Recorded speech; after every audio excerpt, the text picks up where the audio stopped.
What's up guys, Aaron nga pala of Let's Flash Out. At today, meron tayong quick unboxing ng ating new product, Flash Out by iBasic World. Okay, so 1 box, 10 sachets, 12 grams each sachet. This is how it looks like.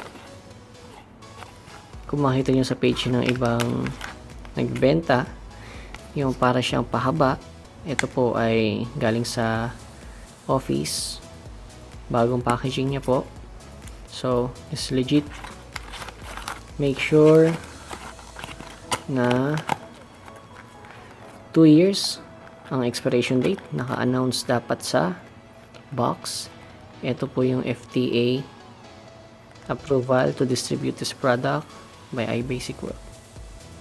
Alright, preparation: pour 1 sachet into 250 ml of room temperature water. So hindi kailangan sobrang lamig or sobrang init. Tap water, 250 ml. At inumin siya bago matulog. Dapat nakababa na po yung kinain nyo. Siguro mga 1 to 2 hours after kumain or pag matutulog na kayo.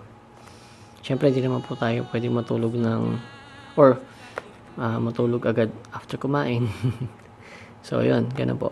30 minutes to 1 hour or maybe 2 hours para talaga natunawan na po, kasi nakakapag may bloating, parang sobrang busog pag nagtikay nito.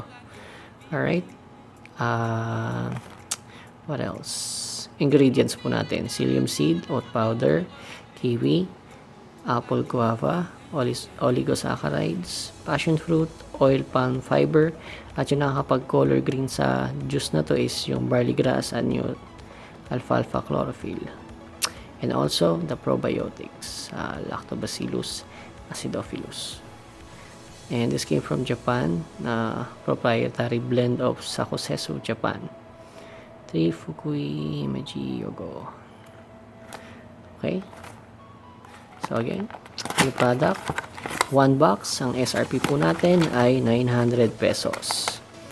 Huwag po kayo bibili ng mga sobrang mura, baka mamaya hindi po siya tunay. Okay, so again, it's Flash Out by iBasic World.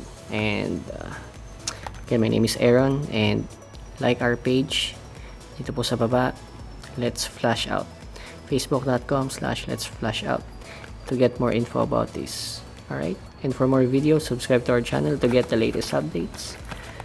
Maraming salamat po.